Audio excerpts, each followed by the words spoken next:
Hello, guys.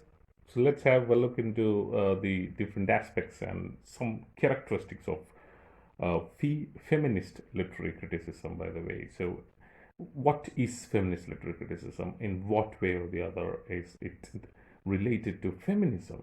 Or what is the status or what's the place of feminist literary criticism in modern criticism or modern literary criticism, by the way. So these are some of the aspects that we're going to look today.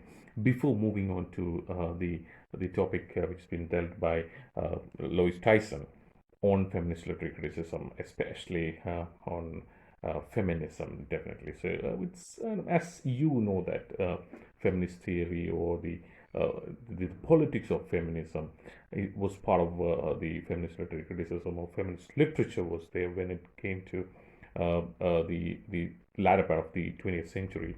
But even before that, feminism or feminist literary criticism was there. Even before that, during the post World War era, or even before that, before the 19th, even the 19th century, also we had a lot of writers like George Eliot or Margaret Fuller, who were writing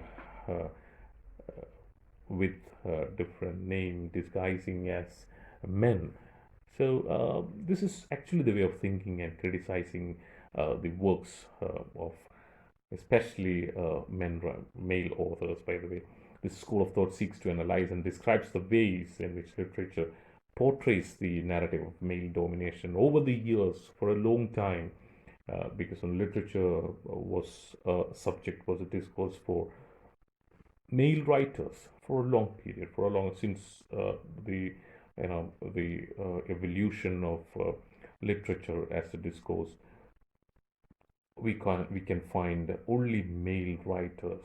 We are not sure that all these eminent writers, which we know, there is a possibility that there were also some women writers were also there, because they were also living as or writing as male writers, or they were in disguise as under the pseudonym of male writers. So that was a possibility, Nana, because traditionally the female literary criticism has sought to examine the old texts within literary canon through a new lens. So that is what their aspects. So they are looking into the writings of different writers, of old writers, of ancient writers, for like Sophocles, Aristotle, Plato, Socrates, and Shakespeare, for example, and Tennyson, Browning.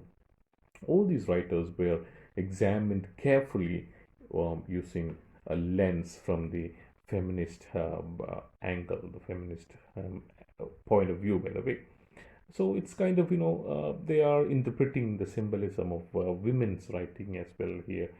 So the history of feminist literary criticism is extensive from classic works of the 19th century, like George Eliot, as I mentioned before, and Margaret Fuller.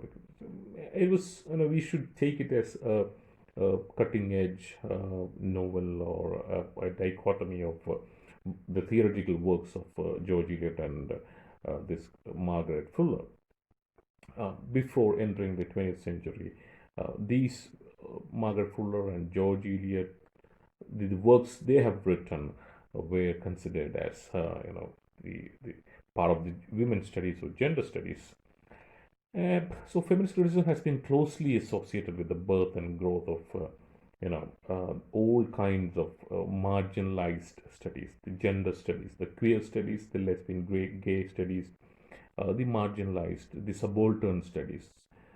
These are also part of the feminist literary criticism is also part of all these kind of subalternity or marginalization, because modern feminist literary theory seeks to understand both the literary portrayals and representation of both women and people in the queer community, expanding the role of a variety of identities and analysis within feminist literary criticism as well. So, what this guy, Lois Tyson, a famous American author, would like to say is that, it's kind of, how a student of literature should deal with the study of feminist literary criticism. Because she has her opinion that many feminists like men think that women should be able to stay at home, raise their children. The so-called traditional values should be there. The traditional, especially the traditional Indian values of how to become a household or a housewife, by the way, if they want to do so. So broadly defined, so feminist criticism examines the ways in which literature reinforces or undermines the economic, political, social, and psychological oppression of women. So that is what Lois Tyson would like to say. So it deals with the feminist literary criticism deals with the general oppression of women, be it in economic, political, social, or psychological, or any kind of oppression that they have been facing over the years. That should be taken care of when you deal with the feminist literary criticism of a literature. So, however, just as practitioners of all critical theories do, feminist critics hold many different opinions on all of the issues their discipline examines. So they also have their own views and opinions about how a particular work should be dealt with and how a particular work should be written, especially in the case of handling or dealing with the feminist attitudes and approaches. So it is basically from the traditional viewpoint. Basically, from the traditional viewpoint that Lois Tyson is saying that we are strictly following the feminist rules or something called the feminism. So as you know that there are many different literary critiques or critical theories which are being placed at the moment in modern literary criticism. So just as the other literary critics or just as other literary theories do, feminist literary criticism or feminism or feminist activities should also be considered as one of the part of the modern literary criticism.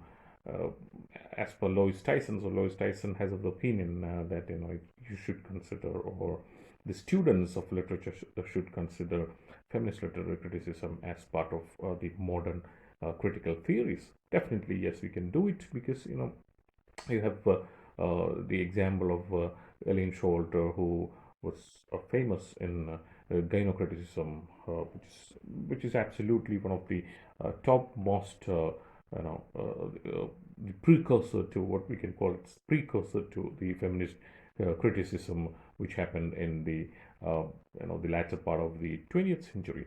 So, in fact, some feminists call their field feminism. So, feminists actually, the feminist literary critiques called their activities or their field as feminism in order to underscore the multiplicity of point of view, of its adherents, and offer ways of thinking that oppose the traditional tendency to believe there is a single best point of view, and that best point of view is focusing on the aspects, focusing on women mainly, focusing on the attitudes of women or the treatment of women in literature.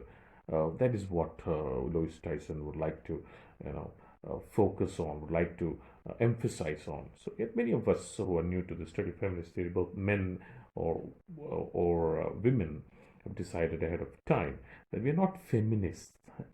Lois Tyson is saying that we are not feminists because we don't share some kind of feminist point of view. We have found the most objectionable.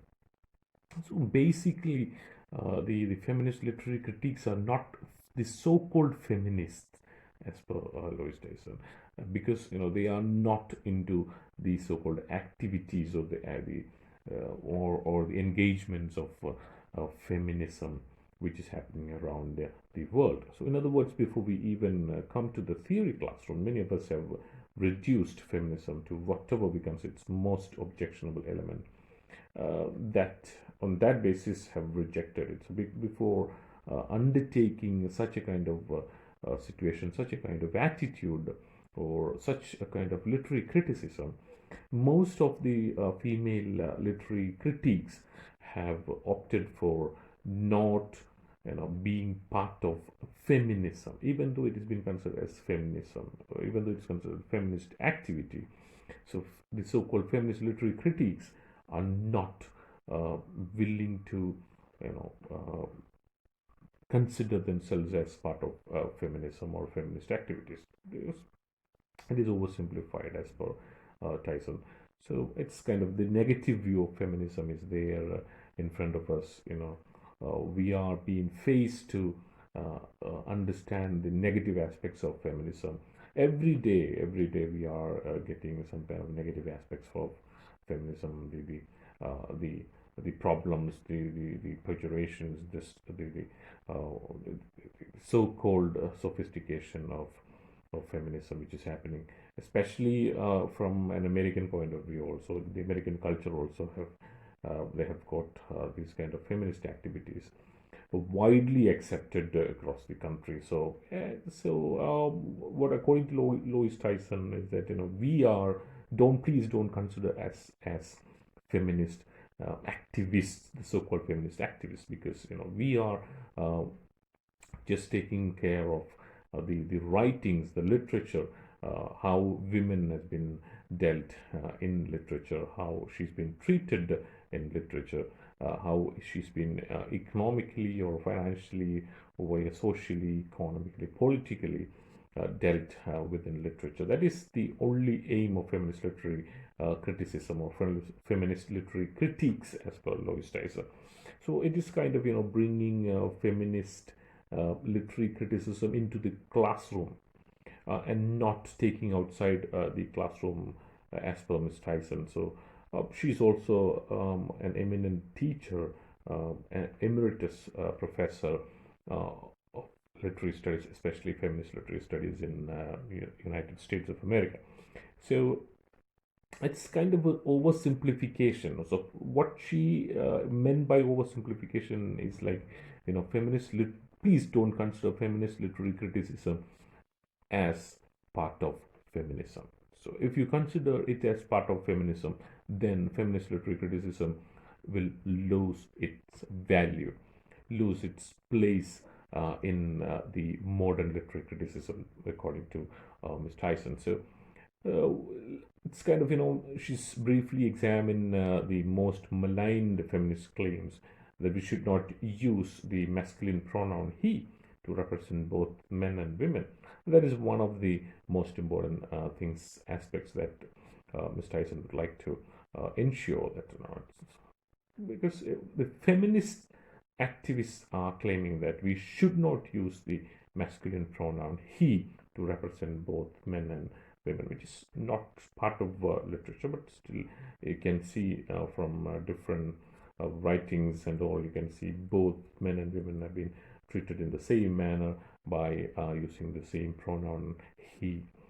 Uh, it is the claim itself is childish as per Tyson, because it's trivial as well. And what possible difference could it make if we continue to use the inclusive he? The inclusive he, in the sense both sexes should be included in the pronoun he to refer to members of both sexes. So we know what we mean, what we do it. So it's simply a convention of language that both includes both males and females. So such people believe that feminists should just concentrate on getting women on equal crack at the door and forget all this nonsense about pronouns. So for many feminists, however, the use of the pronoun he to refer to both members of the both the sexes reflects and perpetuates a habit of seeing, a way of looking at life that uses male experience as the standard by which the experience of both sexes is evaluated. So over the years, the majority of the writers have been dealing with both men and women as from the experience of a male character or a male viewpoint, by the way. So in other words, although the inclusive he claims to represent both men and women, in reality is part of a deeply rooted cultural attitude, by the way, that ignores women's experiences. So that is why Ms. Tyson and the other feminists have this opinion of kind of, even though it is childish, even though it's infantile in nature, to claim that this kind of pronouns should be avoided when you deal with women characters, it is part of a deeply rooted culture as well, because for a long time our culture and tradition have dealt uh, women, treated women in such a manner that uh, she should be under or behind men, or the so-called male domination or male chauvinism was uh, expressibly uh, more in during the 20th century, during the whole of 20th century, and even the start of the 21st century as well. Even now also you can see such kinds of activities um, from the African continent, the Latin American continent, even the American and the Asian continent as well. So it has its own damaging effects as per Tyson, because of the attitudes uh, of male domination, because of the attitude of male uh, chauvinism. So it's kind of, the centuries old struggle of women's equality finally emerged in literary studies. So in the 1960s only. So in the 1960s, what happened was that in literary studies, especially in literary criticism, the struggle for women's equality came into place as part of the discourse. So the literary works of male authors describing experience from a male point of view was considered the standard of universality. So it should be considered in that manner during that period, that is representative of experience of all readers, and universality was considered a major criterion of greatness. So if you want to consider a work or a literary work as uh, great, when you compare it with Hudson, by the way, when it comes to how to consider a work as a great work, then you should consider it, you should consider it from the point of view of both men and women, as per Tyson. So it's an entirely different process. This is the feminist literary approach, by the way. Hudson had of the view that how to get to know about a literature becoming a great literature by understanding the author. Understanding the author in the sense that by understanding the author uh, by just one viewpoint only. But here it's entirely different. When it comes to the feminist literary criticism, you have to understand, you have to negotiate with both sexes as well in order to categorize literature as great literature. So fairly, they are demanding a fair kind of equal status for both men and women. And because of the works of male authors, this happened for a long time, because male authors have been dominating the literary field over the centuries, and it's only nowadays that you have a lot of women writers coming into place, and they are also getting equal status. They are doing a lot of research works in getting such kind of place and position as male writers as well. So it's of course those holding up this standard of greatness did not believe they were being unfairly discriminatory. They simply believed that they were rejecting literary texts that were not universal, that were not great. So even today, unless the critical or historical point of view is feminist, there is a tendency to underrepresent the contribution of women writers. That's also another reason that's been pointed out by Lois Tyson, by saying that it's even today, unless the critical or historical point of view is feminist, there is a tendency to underrepresent the contribution of women, same as the case of subalternity and marginalization. So women writers and subaltern writers are being treated in such a manner that they won't get equal status, so they are sometimes misrepresented or underrepresented. Even the contribution of women writers or the subaltern writers are being treated in such a manner that they won't get the status of the so-called male writers, or the when it comes to the male domination of writing in literature, uh, women writers are way behind the male writers. So, for example, there is an example from Matthew J. Broccoli, preface to recent editions of The Great Gatsby. He notes that the 1920s was an age of achievement in American literature and lists the name of 12 authors to support his claim.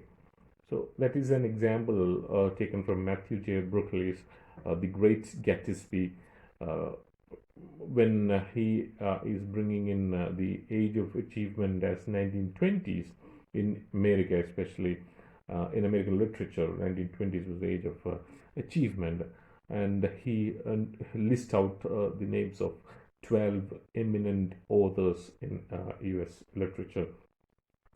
Only one of those authors, like Willia Cather, is a woman. That's just 10% reservation for women as per Lois Tyson. So the other writers are also there in 1920s. You have a lot of writers like Edith Glasgow, Susan Glaspell, Nella Larson, Rolla Lynn Riggs, famous Gertrude Stein.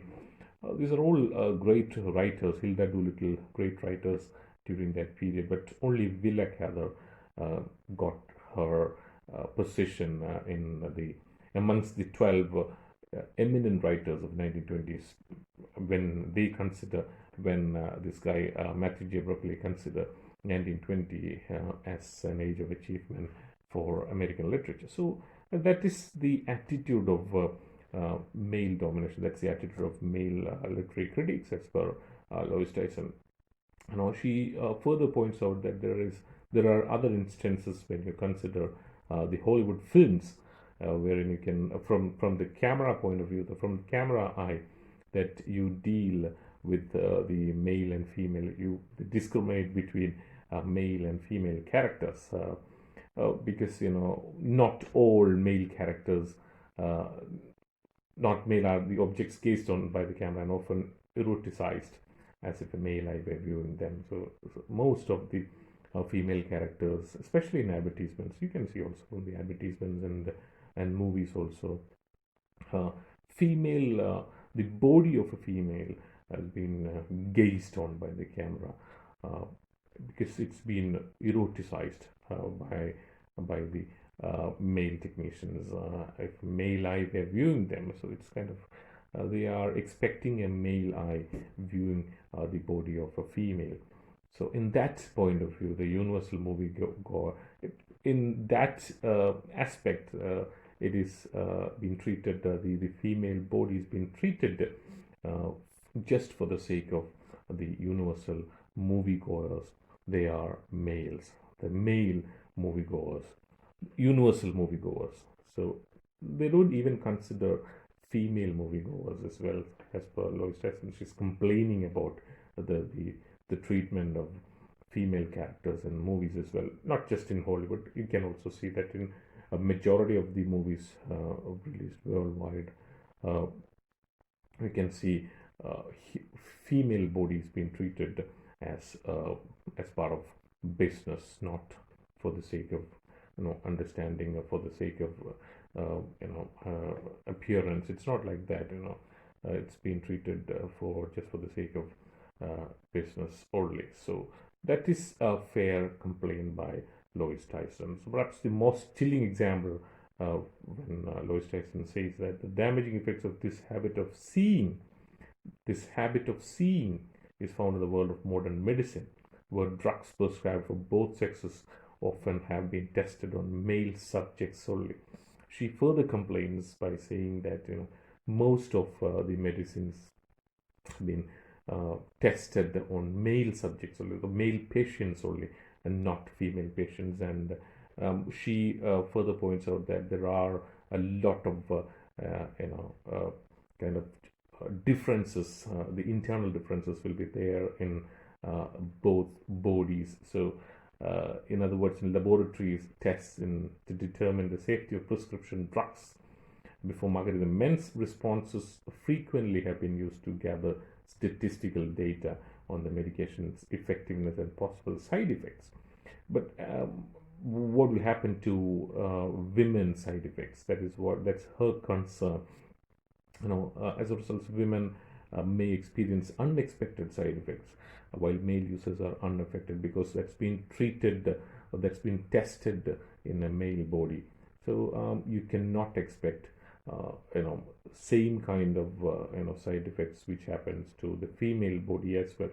So there is also a kind of blame, that's kind of complaint by Lois Tyson when it comes to the attitude of Lois Tyson is definitely that of a feminist activist. She always tried to care for the values, the rights and the special privileges of women along with men, and they should have the kind of equal status and not kind of discriminatory politics should not be there when it comes to women as well. So in all fields, she's not dealing with just literary criticism or just literature. She's bringing in film here, she's bringing in medicine here, the three extremes, not just literature. Just literature is one extreme, and then you have the Hollywood is another extreme, movies another extreme, and when it comes to medicine also, that's also another extreme. So you can have a fair bit of discrimination in the treatment of women or female in general when it comes to the identity or the position or the conservation of identity of females, especially in all these fields. So let's have a general understanding about the introduction of Lois Tyson when it comes to introducing feminism or introducing feminist literary criticism. This kind of fiery remarks on the treatment of women, the treatment of female characters or female patients, especially in medicine and all, should be taken into consideration when you move forward in your understanding of feminist literary criticism as well. So let's stop for the day, and we'll have more discussion on the traditional gender roles in which Lois Tyson was gender roles, and this is again feminism, the attitude, the treatment of the female or women during the traditional era or in the erstwhile era has been described in detail by Lois Tyson when it comes to the second part of her work. So let's stop for the day. Please have a look into feminism, the aspects of feminism, your understanding of feminism and feminist literary criticism when you think of what has been discussed during the session right now. So thank you so much and have a nice day.